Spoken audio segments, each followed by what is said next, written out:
अस्सलाम वालेकुम दोस्तों और साथियों।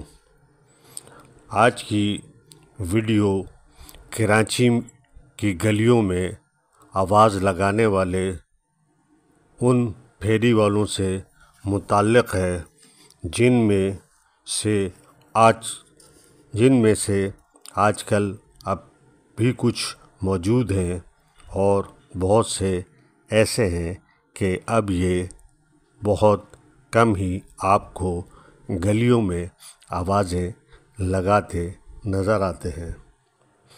और अब तो कराची और मुल्क के दूसरे शहरों की गलियों में आवाज़ें लगाने के बजाय मेगाफोन के ज़रिए लोग आवाज़ें लगाते हैं। सुबह होती तो कराची में ज़िंदगी रवां दवां होती, लोग अपने कारोबार शुरू कर देते। तरह तरह के फेरी लगाने वाले अजीब अजीब तरह की आवाज़ें लगाते हुए, जिनमें कुछ तो अब बिल्कुल नापैद हो गए, जैसे बर्तन कलई करने वाले। इस ज़माने में चूँकि घर के इस्तेमाल में ज़्यादातर तांबे और पीतल के बर्तन होते और सालाना इन पर कलई की ज़रूरत होती थी। ये बच्चों के लिए तफरी थी। कलई करने वाले कोयलों की आग जलाकर मुख्तलिफ केमिकल मिलाकर बर्तनों को चमकाते थे। जब कलई करने वाले आता तो सारे मोहल्ले के लोग इसको अपने बर्तन देते। इस तरह वो सारा दिन काम करता रहता। वो ज़मीन में एक गड्ढा सा खोद लेता था, जिसके अंदर एक हवा भरने वाली फूंकनी हाथ से चलाया करता था, जिससे आग दहका करती थी। और ये गलियों में आवाज़ें लगाते थे, कलई करवा लो, बर्तन भांडे कलई करवा लो। इसी तरह से सिलबट्टा कूटने वाले। इस वक्त ना तो घर में कोई मशीन हुआ करती थी, ना ही पिसे पिसाए मसालों का रिवाज था। लिहाजा सालन में डालने के लिए मसाले घर में सिलबट्टे, जिसमें दो फीट से 1 फीट लंबी चौड़ी सी तिकोन सी पत्थर होता था, जिसको सिल कहा जाता था, और एक गुलाई नुमा पत्थर जिसे बट्टा कहते थे। हर मसाला पीसा जाता था और मुसलसल रगड़ से इसकी सिल के दाने ख़त्म हो जाते थे। लिहाजा इस पर दाने डालने को सिलबट्टा कूटना कहते थे। वो कूटने वाली जगहों को चक्कर लगाया करते थे और गलियों में आवाज़ें लगाते रहते थे। रुई धुनने वाला। कंबल तो इस वक्त होते ही नहीं थे, रज़ाई या लिहाफ होते थे। रुई धुनने वाला एक बड़ा सा लकड़ी का औजार ऐसे लिए फिरते थे, जिसकी शक्ल तीर कमान वाली कमान से मिलती थी। वो रज़ाई से रुई निकालते, इसको धुनते और वापस डालते। जब वो रुई कॉटन को प्रोसेस कर रहे होते तो एक बड़ी अजीब सी म्यूज़िक की तरह की आवाज़ निकलती थी। पानी भरने वाले माशकी, जो ज़्यादा खुशहाल लोग थे, वो अपने घरों में माशकी से पानी डलवाते थे और उमूमन पीने का पानी माशकी ही से डलवाया जाता था। क्योंकि सरकारी नलों पर बहुत रश होता था, माशकी, जिसे शक्का कहते हैं, वो एक मश्क उठाए हुए, जो कि पानी भरने की एक थैली होती थी, जो गाय के चमड़े से बनी होती थी। इसमें पानी भरकर लाता और पर्दा कर लीजियो की आवाज़ें देता हुआ घर की पानी की टंकी या मटके में पानी डाल देता। 1970 तक रोज़ाना पानी की मश्क जिसमें 60 लीटर पानी एक मश्क में आता था, डालने के 4 रुपये महाना लेता था। इनमें कुछ माशकीज़े टिन के कनस्तर एक लकड़ी पे दोनों तरफ टांगे हुए भी डाला करते थे। इसी तरह से गली में आवाज़ें लगाते वाले आते थे, जो कि कहते थे, जिनकी आवाज़ होती थी, जूना जरी वाला, बर्तन वाला, जरी गोटे वाला। ये पुराना जरी गोटा ख़रीदते थे और इसके बदले नए बर्तन जो कि प्लास्टिक के या शीशे के होते थे वो देते थे। ये पुराने जूते और कपड़े भी लेते थे और उसके बदले भी ये सामान दिया करते थे। गली में आवाज़ लगाने वाले कई किस्म के लोग आते थे।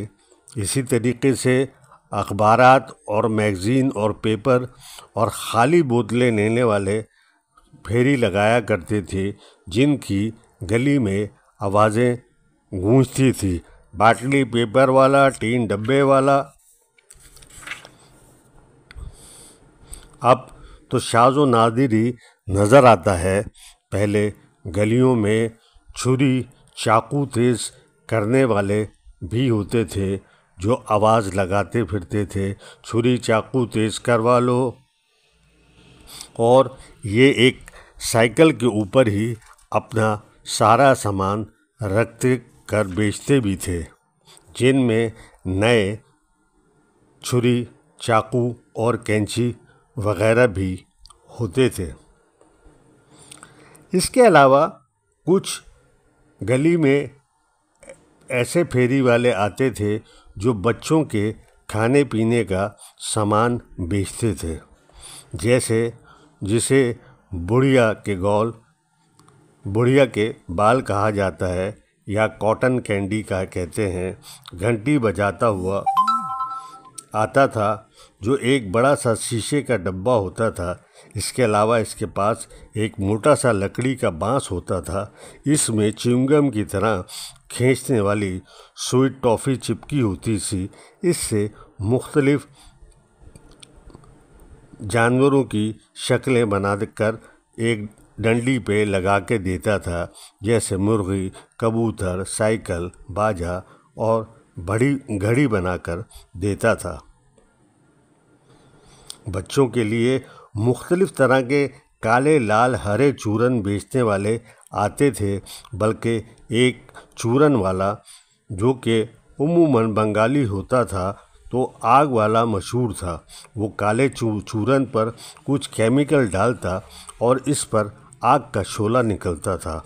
वो आग वाला चूरन के नाम से मशहूर था। यही चूरन वाले छोटी छोटी मर्तबानों और शीशियों के अंदर मछलियाँ भी छोटी छोटी बेचा करते थे, जो कि बच्चे इनसे ख़रीद कर अपने घर में मुख्तलिफ शीशियों और बोतलों में रखा करते थे। चना जोर गरम बाबू देते जाना चना जोर गरम की आवाज़ें देता हुआ चने वाला आता था, जिसके पास तले हुए चने, उबले हुए चने, भुने हुए सादे मसाले वाले चने होते थे। इसके पास एक भूंपू होता था जिसकी बहुत तेज़ आवाज़ होती थी। इसी तरह से एक रेडी वाले आते थे जो कि गजक बेचते थे और आवाज़ लगाते थे, जन्नत की मिठाइयाँ। जो गजक वाला आता था, इसके पास तिल के लड्डू, गजक, मूंगफली की मिठाई, मुरमुरे, इलायची दाने, तिल से बनी हुई मिठाई, चने, रेवड़ी होती थी। न जाने क्यों इसके ठेले पर हमेशा अगरबत्ती जलती रहती थी। इसी तरह से गली में ठेले में लौंग चिड़े वाले आते थे। लौंग चिड़े ये मुख्तलिफ़ किस्म के पकौड़े सख्त नरम पानी में डूबे हुए होते थे। ये दाल के लंबे सीख कबाब और एक ख़ास तरह की तेज़ मिर्चों वाली चटनी के कॉम्बिनेशन के साथ दी जाती थी। इसको लौंग चिड़े कहा जाता था, जो अब भी मकबूल हैं। इसी तरह से गलियों में और स्कूलों के बाहर छोले वाले खड़े हुए होते थे, जो बच्चों को में छोले बेचा करते थे। और उस ज़माने में डबल रोटी के बीच में छोले लगाकर उसका सैंडविच बनाकर भी बच्चों को दिया जाता था और बच्चे बड़े शौक़ से खाते थे। इन दिनों में आम फलों के अलावा कराची के फल के नाम से मशहूर फल भी थे, जो अब तकरीबन नापैद हो चुके हैं। इनमें एक जलेबी की तरह गोल फल जंगल जलेबी होता था, जिसके बारे में एक रिवायत मशहूर थी कि जंगली जलेबी का बीज अगर ऊंट के पैर के नीचे आ जाए तो चवन्नी बन जाता है। एक गोंदनी नाम के फल के बड़े बड़े दरख्त मलीर में बहुत होते थे, जिसमें से गोंद जैसा लेज़दार मीठा मादा और अर्क निकलता था, जो कि खाने में लजीज होता था। कराची में फालसे भी बहुत होते थे। मलीर के जामन भी बहुत मशहूर थे। इसी तरह से इमली के कतारे आते थे और बादाम भी बिका करते थे, जो के पत्तों पे काट के दिए जाते थे। सर्दियों में सिंगाड़े आते थे। कराची का सबसे मशहूर फल पपीता था, जो कि पेट और मैदे के अमराज के लिए मशहूर है। पंजाब के लोग फरमाइश करके मंगाते थे। कराची में एक फल जिसको रसभरी कहते हैं, वो भी बहुत होता था। गोल सा छोटा सा फल जिसका कागजी छिलका उतार कर मुँह में डालो तो खट्टा मीठा पानी मुंह में भर जाता था। प्यास में रस भरी खाने से दिलो दिमाग को तो तक़वियत मिलती थी। शहतूत और अमरूद भी कराची में बहुत होते थे। इसी तरह से गलियों में मिठाइयाँ बेचने वाले भी होते थे, जो सर पर एक बड़ा सा थाल रखकर मुख्तलिफ मिठाइयाँ बेचते आते थे। वो लोग थाल सर पर रख कर इस तरह बैलेंस करके चलते कि इस थाल को पकड़े बगैर वो सर पर रहता और चलते फिरते गिरता भी नहीं था। इनके हाथ में एक बैत के सरकंडों से बना हुआ मोंडा होता था। जब कोई इनसे कुछ मांगता था तो इस थाल को मोंडे पर रख कर सामान इसे देते थे। इनके पास अक्सर बेसन का हलवा या पिस्ता का हलवा होता था। कभी दूध से बनी हुई बर्फ़ी या कलाकंद टाइप की मिठाई भी होती थी। कुछ फेरी वालों में इस किस्म के भी होते थे, जो ख़वातीन की ज़रूरियात की चीज़ें बेचा करते थे। इसमें धागा, लच्छी, कुरेशिया बेचने वाले भी थे। चूँकि लड़कियों को सिलाई कढ़ाई बनाई की खुसूसी ट्रेनिंग दी जाती थी, लिहाजा साइकिल पर एक शीशे के ढकने वाला लकड़ी का शोकेश रखे एक आदमी आता और इसके पास धागा मुख्तलिफ रंगों में, कुरैशिया का सामान, सलमा सितारे और दूसरी गोटा किनारी कलाबत्तू, ज़रबफ वगैरह भी होता था। इसी तरीके से बड़े से जार में औरतों के इस्तेमाल की क्रीम लेने एक आदमी आता था, जो इस ज़माने की सबसे पसंदीदा और मशहूर क्रीम तिब्बत सुनो मिलती थी।